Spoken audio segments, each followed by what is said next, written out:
হাই অসমীয়া ছোৱালী পূজাৰ চেনেললৈ আপোনালোকক আদৰণি জনাইছোঁ। মই আজি নেমু টেঙাৰ আচাৰ বনাবলৈ লৈছোঁ। নেমু টেঙাখিনি ভালকৈ ধুই লৈ এখন সূতাৰ কাপোৰেৰে ভালকৈ নেমু টেঙাকেইটা মুচি ল'ব লাগিব, যাতে পানী অলপো নাথাকে।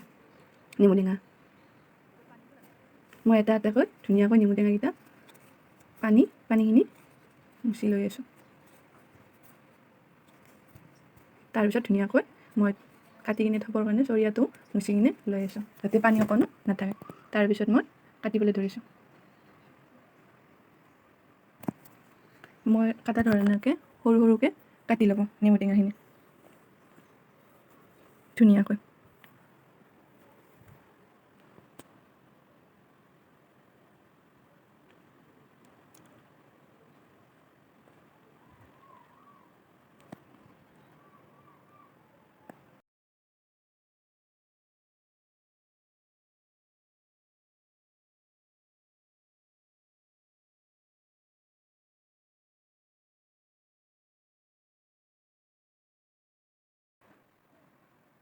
কিছুমান নেমু টেঙাৰ গুটি বহুত থাকে, তো গুটিগিলা ওলাই ল'ব ধুনীয়াকৈ।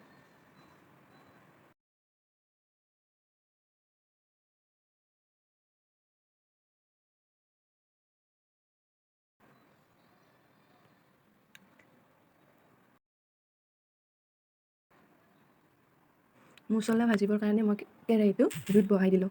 কেৰাহীটো গৰম হ'ব কেৰাহীটো গৰম হ'ব ধৰিছে। মই এতিয়া মছলা ৰেডি কৰোঁ। জিৰা অলপ ল'লোঁ, তাৰপিছত মেথি গুটি, তাৰপিছত জলকীয়া আৰু অলপ মেথি গুটি লৈ ল'লোঁ।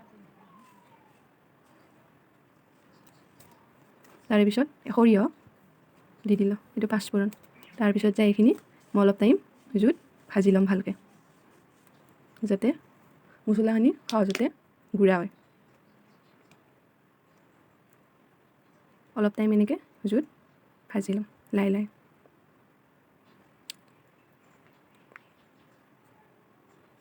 মছলাখিনি গৰম হৈ গ'ল। তাৰপিছত মই মিক্সিত ভৰাই দিলোঁ গুড়া কৰিবৰ কাৰণে।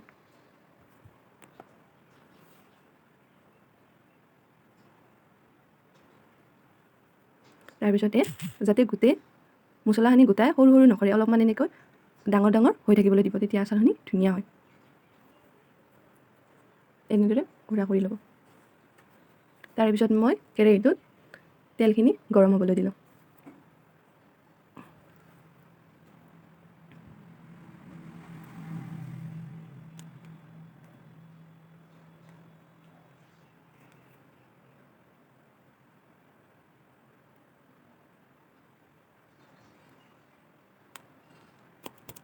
অলপ টাইম তেলখিনি গৰম হ'বলৈ দিলোঁ জুইত। তাৰপিছত গৰম হোৱাৰ পিছত মই পাঁচফোৰণখিনি তেলত ঢালি দিলোঁ। দেখিছে নহয় কেনেকুৱা হৈছে। তাৰপিছত তেলখিনি উতলাৰ পিছত মই ঠাণ্ডা হ'বলৈ নমাই থ'লোঁ। তাৰপিছত মই এইখিনি নেমু টেঙাখিনি নিমখ দিলোঁ,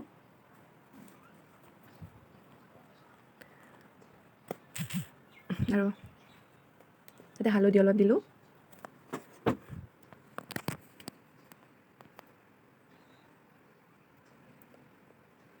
তাৰপিছত যে কালাৰ অলপ দিলোঁ।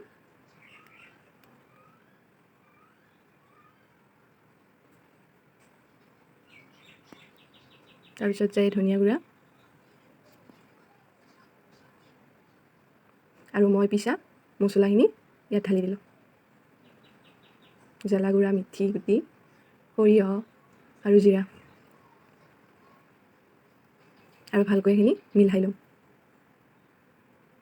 ধুনীয়াকৈ নেমু টেঙাখিনি মছলাৰ লগত মিহলাই ল'ব, যাতে গোটেইখিনিতে লাগি যায়।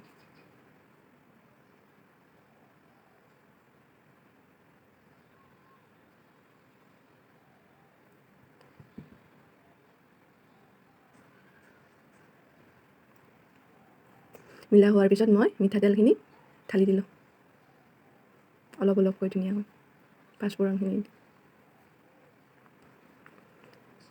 তাৰপিছত ধুনীয়াকৈ মিলাই দিব, যাতে তেলখিনি নেমু টেঙাখিনিৰ সৈতে মিহলি হৈ যায়।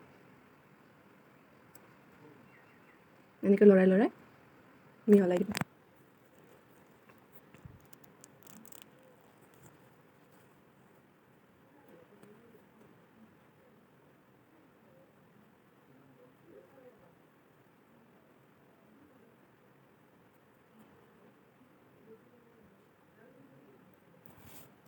তাৰপিছত যে আচাৰখিনি মই বটলকেইটাত ভৰাই ল'লোঁ আৰু একদম কাৰা ৰ'দত 5 দিনমান দি দিব ৰ'দত। তাৰপিছত যে আচাৰখিনি খাব পৰা হ'ব আৰু বহুত দিনলৈ ভালে থাকিব। 5 দিন পূৰা ফুল ৰ'দত দি দিব দিয়ক, যাতে আচাৰখিনি ধুনীয়া হয়। Thank you. আৰু মোৰ ভিডিঅ'টো যদি ভাল লাগে ছাবস্ক্ৰাইব কৰি দিব।